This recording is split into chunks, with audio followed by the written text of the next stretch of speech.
സംസ്ഥാന സർക്കാർ നടത്തുന്ന ഒരു സർവേ ഇപ്പോൾ കോടതി കയറിയിരിക്കുകയാണ്. മറ്റൊന്നുമല്ല, സംസ്ഥാന സർക്കാർ ഒരു നവകേരള സർവേ ആരംഭിച്ചു. ഈ ജനുവരി മാസത്തിലാണ് അത് ആരംഭിച്ചത്. ചില ചോദ്യങ്ങളും അവയ്ക്കുള്ള ഉത്തരങ്ങളുമായിട്ട് 5000 വോളണ്ടിയേഴ്സിനെ നിയോഗിച്ചിരിക്കുകയാണ്. കേരളത്തിലെ എല്ലാ വീടുകളിലും എത്തി അവർ ചില ചോദ്യങ്ങൾ ചോദിക്കും. സംസ്ഥാന സർക്കാരിൻ്റെ പ്രവർത്തന മികവിനെ സംബന്ധിച്ചാണ് ചോദ്യങ്ങൾ. ഈ സംസ്ഥാന സർക്കാരിൻ്റെ പ്രവർത്തനം എങ്ങനെയുണ്ട്? നിങ്ങൾ സംതൃപ്തരാണോ? ഈ സംസ്ഥാന സർക്കാർ നടപ്പാക്കുന്ന പദ്ധതികൾ, അതിൻ്റെ ഗുണം നിങ്ങൾക്ക് ലഭിച്ചിട്ടുണ്ടോ? ഇങ്ങനെ ഉള്ള കാര്യങ്ങൾ, ജനറലായ കുറേ കാര്യങ്ങളാണ് ചോദിക്കുന്നത്. ഇനി എന്തൊക്കെ ചെയ്യണം, ഇതിലെന്തൊക്കെ മാറ്റം വരുത്തണം, അങ്ങനെ കുറച്ച് ചോദ്യങ്ങൾ.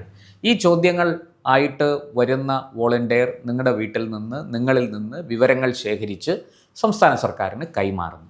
ഇതിലെന്താണ് ഇത്ര കുഴപ്പം എന്നല്ലേ ചിന്തിക്കുന്നത്?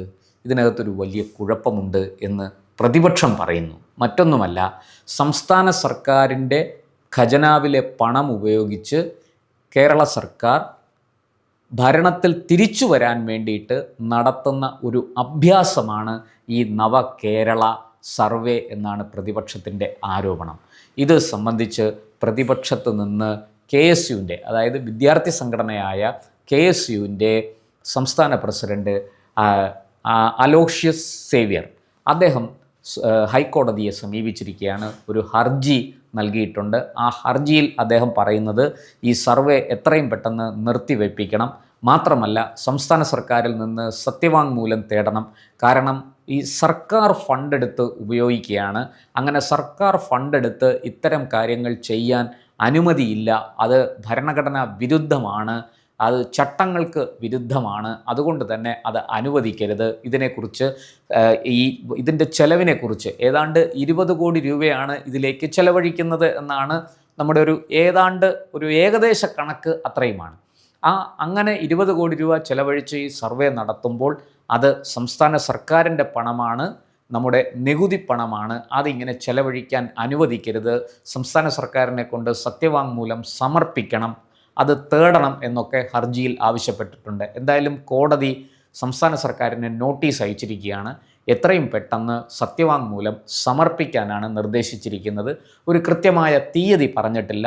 എത്രയും വേഗത്തിൽ ഈ നോട്ടീസ് കൈപ്പറ്റിയാൽ ഉടൻ തന്നെ ഇത് സംബന്ധിച്ച് സത്യവാങ്മൂലം സമർപ്പിക്കണം. തുടർന്ന് ഹർജി പരിഗണിച്ച ശേഷം കോടതി തീരുമാനം അറിയിക്കാം എന്നാണ് പറഞ്ഞിരിക്കുന്നത്. എന്തായാലും പ്രതിപക്ഷം ആരോപിക്കുന്നത് ഈ 5000 വോളണ്ടിയേഴ്സ് എന്ന് പറയുന്നത് CPMൻ്റെ തന്നെ പ്രവർത്തകരാണ്. അവർ ഈ പാർട്ടി പ്രവർത്തകരെ ഇങ്ങനൊരു കാര്യത്തിന് നിയോഗിച്ചിരിക്കുകയാണ്. ഇത് വരുന്ന തെരഞ്ഞെടുപ്പ് ലക്ഷ്യമിട്ടുകൊണ്ട് ചെയ്യുന്നതാണ്.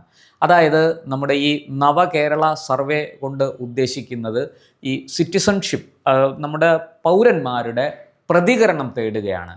ഈ ഇതുവരെയുള്ള ഭരണത്തെക്കുറിച്ചും ഇനി ചെയ്യേണ്ട കാര്യങ്ങളെക്കുറിച്ചും ഉള്ള വിവരങ്ങൾ, ഡാറ്റ ശേഖരിക്കലാണ് ഈ പണി. അത് തെരഞ്ഞെടുപ്പിന് വേണ്ടി പ്രകടന പത്രികയായിട്ട് ഉപയോഗിക്കും. അതൊരിക്കലും അനുവദിക്കാൻ പാടുള്ളതല്ല.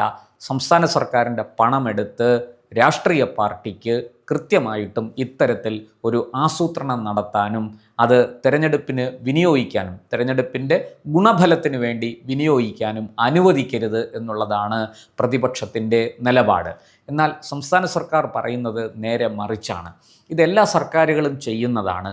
ഒരിക്കലും ഇത് തെരഞ്ഞെടുപ്പിന് വേണ്ടി ഉപയോഗിക്കാനുള്ളതല്ല.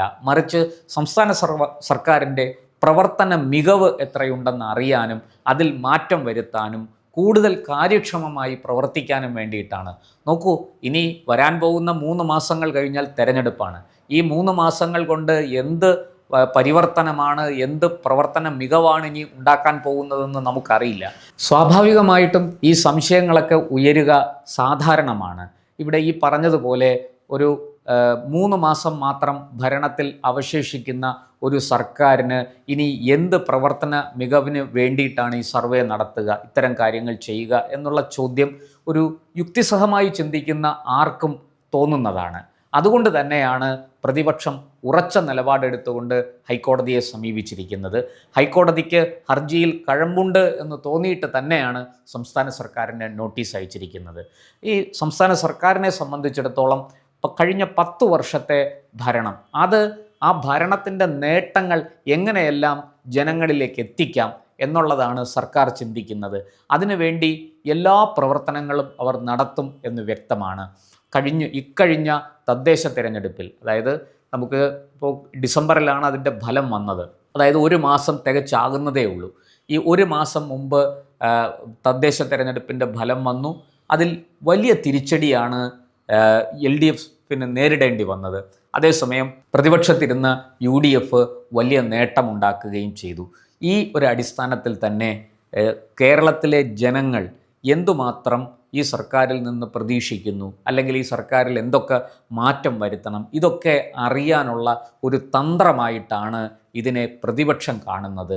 അതുകൊണ്ട് തന്നെ ഈ സർവേക്കെതിരെ പ്രതിപക്ഷം ശക്തമായ നിലപാടുകളുമായിട്ട് രംഗത്ത് വന്നതും അതുകൊണ്ട് തന്നെയാണ്. എന്തായാലും ഒരു കാര്യം വ്യക്തമാണ്, സംസ്ഥാന സർക്കാരിനെ സംബന്ധിച്ചിടത്തോളം കൃത്യമായ സത്യവാങ്മൂലം കോടതിയിൽ സമർപ്പിക്കേണ്ടി വരും. കാരണം ചോദിച്ചിരിക്കുന്നത് ഹൈക്കോടതിയാണ്. ചീഫ് ജസ്റ്റിസ് നേതൃത്വം നൽകുന്ന ഡിവിഷൻ ബെഞ്ചാണ് സംസ്ഥാന സർക്കാരിന് നോട്ടീസ് അയച്ചിരിക്കുന്നത്.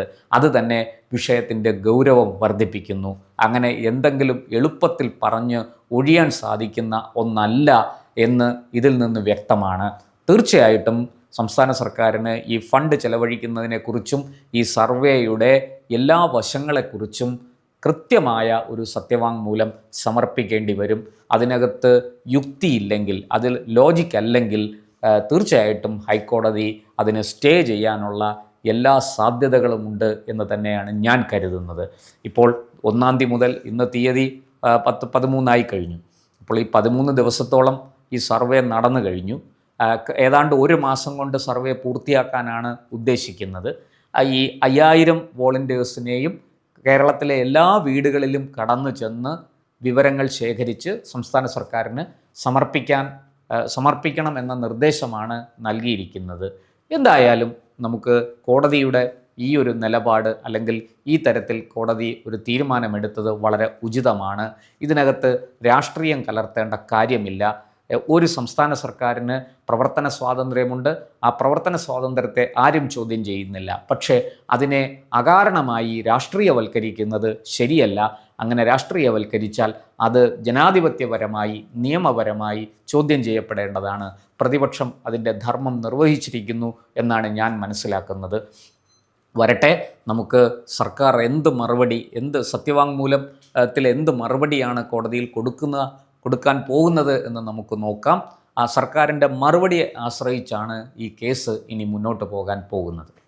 കൂടുതൽ വാർത്തകളും വിശേഷങ്ങളും നേരിട്ട് ലഭിക്കാൻ ജനങ്ങളിൽ നിന്ന് ജനങ്ങളിലേക്ക് ജനഭൂമി ന്യൂസ് സബ്സ്ക്രൈബ് ചെയ്യൂ. ബെൽ ബട്ടൺ അമർത്താനും മറക്കരുത്.